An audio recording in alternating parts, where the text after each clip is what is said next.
Hi friends, ఈరోజు జీ5లో Viratapalem PC Meena reporting అనే Telugu web series జీ5లో streaming అవుతుంది. టోటల్ 7 ఎపిసోడ్స్ ఉంటాయి అన్నమాట.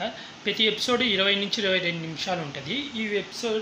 ఈ వెబ్ సిరీస్లో మెయిన్ లీడ్గా అభినయ అనే కొత్త యాక్టర్ యాడ్ చేసింది. తిను వెబ్ సిరీస్ షార్ట్ ఫిలిమ్స్లలో చాలా యాడ్ చేసింది.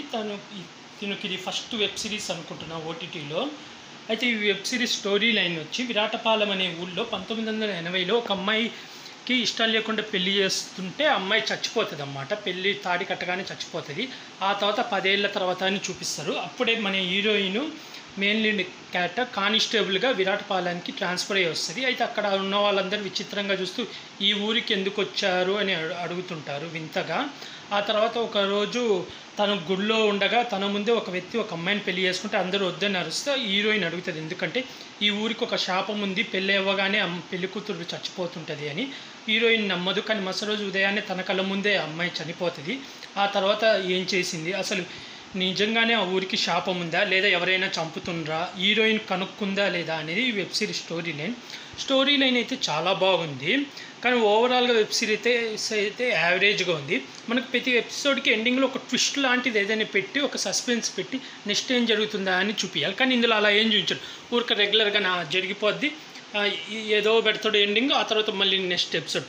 ఒక 3rd ఎపిసోడ్లో మాత్రం హీరోయిన్ తను పెళ్ళి చేసుకుంటాను అని, అంటే ఆ ఊరు పెద్ద జమీందారు ఉంటాడు అన్నమాట. అతనికి ఒక కొడుకుంటాడు. అతను వచ్చి నువ్వు మా అబ్బాయిని పెళ్లి చేసుకుంటావా, వేరే ఊళ్ళో పెళ్లి చేసుకుంటే వాళ్ళు చచ్చిపోరు అన్నమాట.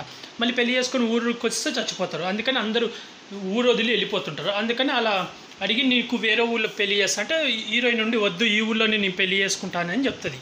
అక్కడ ఒక మంచి ట్విస్ట్ లాగా, అంటే నెక్స్ట్ ఏం జరుగుద్దా అనేది మనకి ఇంట్రెస్ట్ అవుతుంది. ఆ తర్వాత హీరోయిన్ కూడా సేమ్ విషయం పెట్టడం. కానీ హీరో ఒక వ్యక్తి ఉంటాడు, పోలీస్ స్టేషన్ ఎదురుగానే టీ షాప్ పెట్టుకుంటాడు. అతని సిస్టర్తోనే మొదలవుతుంది అన్నమాట. అతని అక్కే ఫస్ట్ చచ్చిపోయేది 1980 ఫస్ట్ స్టార్టింగ్లో అతని అక్కే చచ్చిపోయేది. అప్పటి నుంచి ఆ అమ్మాయి శాపమే ఊరికి పడ్డదని తను లోపల బాధపడుతూ ఉంటాడు. అయితే తను హీరోయిన్కి హెల్ప్ చేస్తాడు అన్నమాట. ఒక ఆయుర్వేదం మందు తెచ్చి ఆ తర్వాత హాస్పిటల్కి తీసుకొని బతికిస్తాడు. ఆ తర్వాత హీరోయిన్ ఎతకడం. కాకపోతే నాకు లాస్ట్లో ట్విస్ట్ రివీల్ చేస్తే అదైతే బాగా నచ్చింది, విలన్ ఎవరనేది. ఎందుకంటే ప్రతి వెబ్ సిరీస్లో మనకు విలన్ని చూపిస్తుంటారు కదా, ఇందులో కూడా ఒక 3-4 మనకు సస్పెన్స్గా చూపిస్తారు. కానీ ఆ మెయిన్ విలన్ని మాత్రం అస్సలు చూపించాడు. ఒక స్టార్టింగ్లో కనపడుతుంది, ఒక 2 ఎపిసోడ్లలో కనపడుతుంది, ఆ తర్వాత ఇంకా కనపడదు. ఇంకా లాస్ట్కి వచ్చిన పెద్ద మైనస్ ఏంటంటే, ఇప్పుడు హీరో ఒక ప్లేస్కి వెళ్తాడు, ఆడే అక్కడి నుంచే మందు వస్తుందని వాడిని పట్టుకుంటాడు. వాడు హీరోని కట్టేసి చంపాలని రాయి ఎత్తుతాడు. వాడు ఊరికి అరవగానే ఆ రాయి పక్కన పడేసి వెళ్ళిపోతాడు. మళ్ళీ అదంతగా సరే అలా వెళ్ళిపోయాడు. మళ్ళీ అదే ఊరికి వచ్చి మళ్ళీ అదే హీరోకి కనపడేలాగా నిలబడాలా, అలా పోయినాడు పట్టుకోడు. ఒకసారి దొరికినాక ఆ వ్యక్తికి కనపడకుండా వేరే ఊరికి వెళ్ళిపోవాలి. అలా చేయడు, అదే ఊరికి వచ్చి వాడి ముందు హీరో ముందు కనపడతాడు, హీరో వాడిని పట్టుకొని కొడతాడు, క్లైమాక్స్కి పర్సన్ దొరికినాక సరే రీజన్ చూపిస్తారంటే ఒక 3 నమ్మకాల రీజన్ చూపించారు. ఓకే, అంతవరకు బాగుంది. కానీ ఒక చిన్నపిల్లడు ఏదో ఒక మందు తీసుకుని వస్తాడు, ఆ మందు తీసుకుపోయి ఆ నీళ్ళలో కలిపి చంపేయడం, అది కొంచెం అంత కన్విన్స్గా లేదు. అంటే ఇంకా క్లియర్గా చూపిలేదు, ఫాస్ట్గా మాటలతో చెప్పేయడం.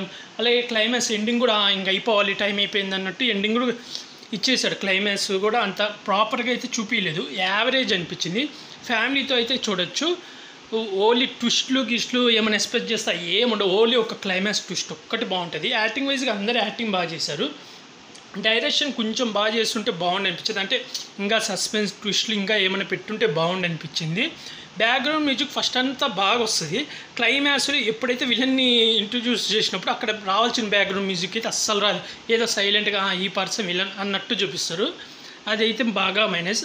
ఓవరాల్గా ఈ వెబ్ సిరీస్కి వచ్చి 5కి 2.5 ఇస్తున్నాం ఫ్రెండ్స్. మీరు ఎవరైనా చూడాలనుకుంటే జీ5లో ఉంది, చూసేయండి.